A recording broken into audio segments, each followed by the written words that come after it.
2 minutes pour comprendre aujourd'hui quels sont les signes d'un mauvais fonctionnement des reins. Alors je suis avec le professeur Gilbert Deray. Gilbert Deray, vous êtes néphrologue et vous êtes auteur des pouvoirs extraordinaires du rein. Quels sont les signes du fait que les reins sont malades? Ben justement, des signes, il n'y en a pas beaucoup et surtout ils sont indirects. Ce n'est pas comme le cerveau, vous perdez la mémoire, vous savez que c'est le cerveau. Hein. Vous ne respirez plus, vous savez que c'est probablement le cœur ou le poumon.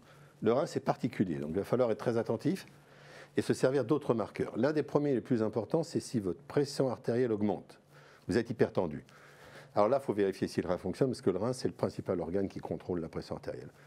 Un autre signe, c'est l'anémie, le manque de globules rouges, parce que, et ça c'est quelque chose qui n'est pas connu, c'est le rein qui fabrique l'hormone qui s'appelle l'érythropoïétine. Vous savez, cette hormone que les sportifs, des fois, s'injectent pour aller plus vite, eh bien, c'est le rein qui la fabrique. Donc, si le rein marche moins bien, il y a moins d'érythropoïétine, il y a moins de globules rouges, et vous avez une anémie. Et après, il y a plein d'autres signes, mais qui sont ce qu'on appelle non spécifiques. Vous pouvez être fatigué, vous pouvez vous gratter. Les jambes gonflées, c'est important. Les œdèmes imposent de vérifier si les reins fonctionnent. Quand vous avez ces signes, comment après on va vérifier si votre rein est malade? C'est très simple. Vous allez soit doser ce qu'on appelle la créatinine, ça se dose dans le sang, c'est une prise de sang qui est toute simple.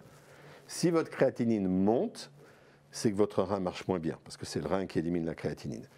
Et puis vous pouvez aussi vérifier vos urines, bien entendu.